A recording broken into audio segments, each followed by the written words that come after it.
You still remember the exact sound of a door closing when you were a child, the way the room changed after one sentence, the look on an adult's face that everyone else seemed to miss.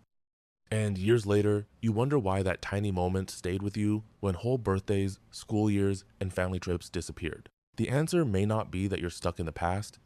It may be that your mind learned early to notice what other people walked past. This is for you if you grew up feeling like you were always reading the room, replaying small details, or sensing more than you could explain. Not because you were broken, not because something was wrong with you, but because your awareness developed around meaning, emotion, patterns, and survival in a very personal way. These 7 childhood moments are not proof of one single label.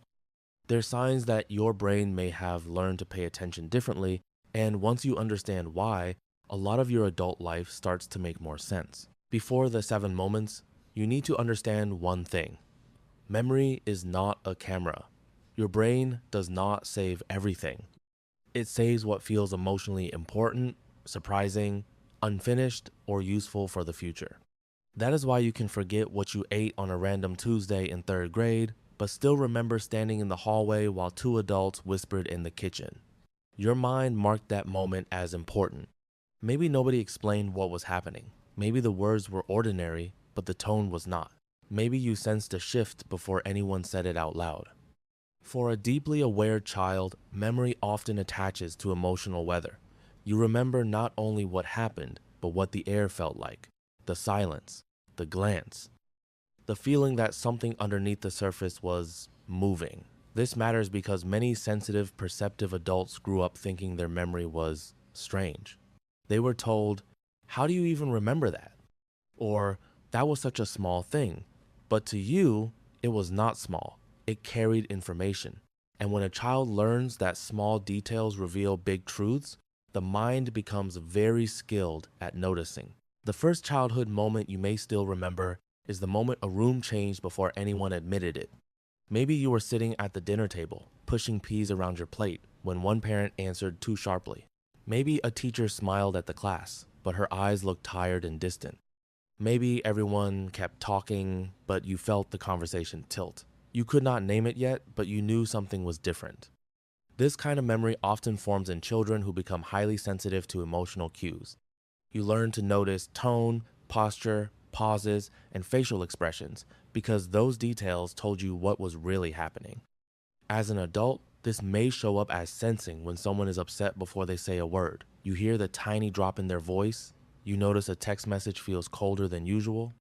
You walk into a room and instantly know who is tense with whom. The gift is perception. The cost is that you may feel responsible for information you did not ask to receive. But here is the deeper truth. Noticing is not the same as fixing. Your awareness developed to understand the room.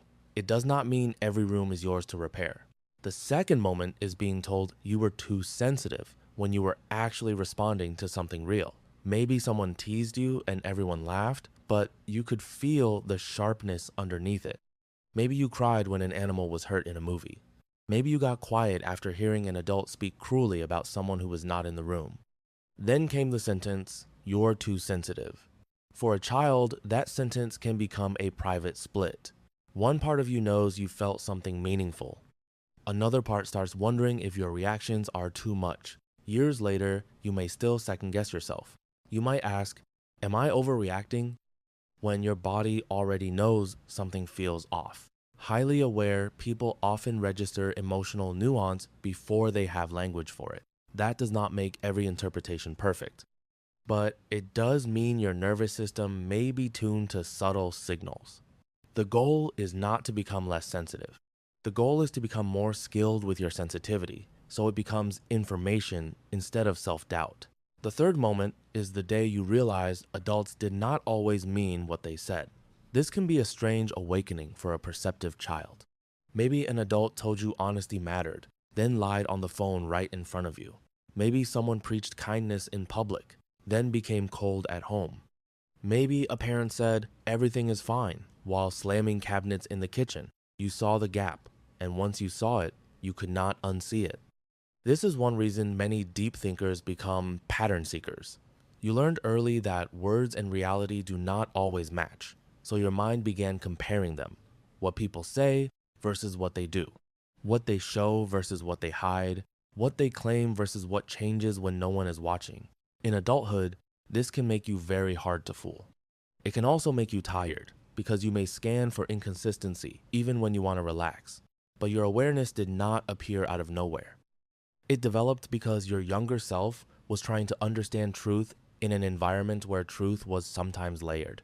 The fourth memory may be one of the heaviest. The moment you believed someone else's mood was somehow your job. Maybe you tried to be extra good because an adult seemed stressed. Maybe you made jokes to calm the room. Maybe you stayed quiet because you thought your needs would make things worse. Children are meaning makers. When something feels unpredictable, they often look for a role. The helper, the quiet one, the funny one, the perfect one, the invisible one. If you still remember moments like this, your mind may have learned to track other people's emotions as a way to stay connected and safe. As an adult, this can look like over-explaining, apologizing quickly, checking someone's face after you speak, or feeling guilty when someone is disappointed.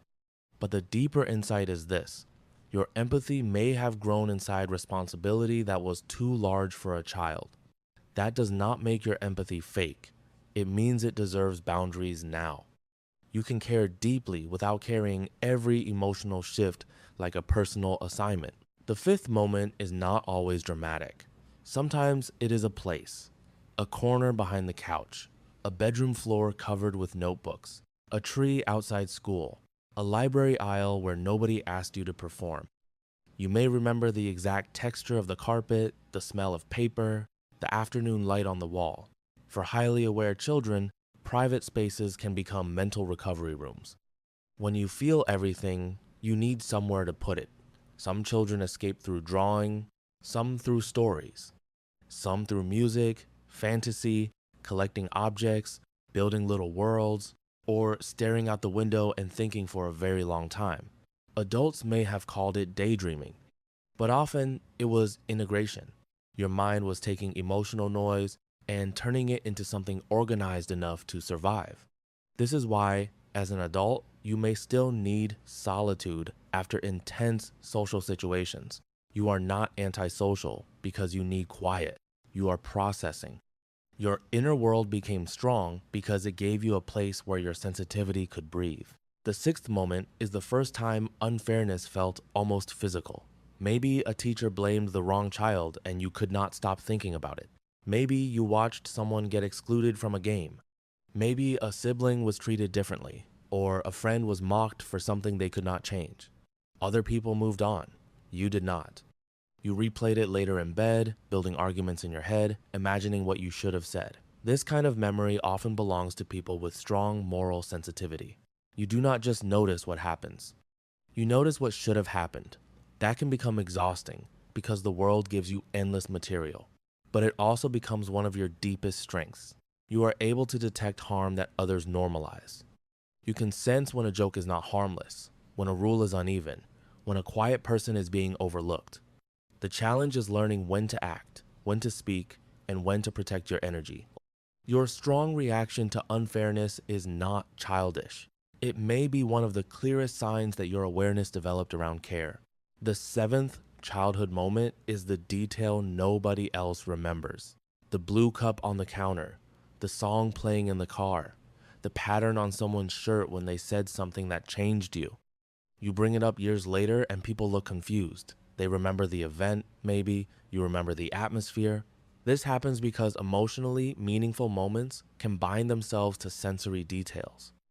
Your brain uses sights, sounds, smells, and textures as anchors. For a deeply aware person, those anchors can be unusually vivid. You might remember the exact light in a classroom when you felt embarrassed, or the smell of rain the day someone was unexpectedly kind to you. This can make your inner life rich, but also intense. A smell, street, song, or season can pull you backward quickly. The key is understanding that memory is not always asking you to suffer again. Sometimes it is asking to be understood. When a detail returns, you can ask, what did that younger version of me learn in that moment? And is that lesson still true now? Here is where the loop closes. If you still remember these moments, it does not mean your childhood has to define you forever. It means your mind was developing a map of tone, a map of safety, a map of contradiction, fairness, belonging, and emotional truth. Some maps were useful, some became too heavy. Some need updating now that you are no longer that child in the hallway, at the table, on the playground, or alone in the library aisle. This is the deeper work for highly aware adults, not erasing sensitivity, but teaching it the present tense. When you notice someone's mood, you can pause before taking responsibility. When you detect inconsistency, you can trust the information without spiraling. When a memory returns, you can meet it with curiosity instead of shame. The part of you that remembers so much was trying to protect meaning. It wanted to understand. It wanted to keep you connected to truth. And now that same awareness can become wisdom instead of weight. So if these memories stayed with you, remember 3 things. First, your brain may have learned to store emotional information with unusual detail because those details mattered. Second, your sensitivity was not simply weakness. It was often perception without enough support or language. Third, the goal is not to stop noticing. The goal is to choose what you do with what you notice. You can be deeply aware and still peaceful. You can remember the past without living inside it. You can honor the child who noticed everything while becoming the adult who no longer has to carry everything. If one of these 7 moments felt familiar, leave a comment with the number that stayed with you the most. Not the whole story unless you want to share it, just the number. It helps other people realize they were not the only ones who noticed so much so early. And if this helped you understand your mind with more compassion, subscribe for more calm, thoughtful psychology for deep and highly aware people.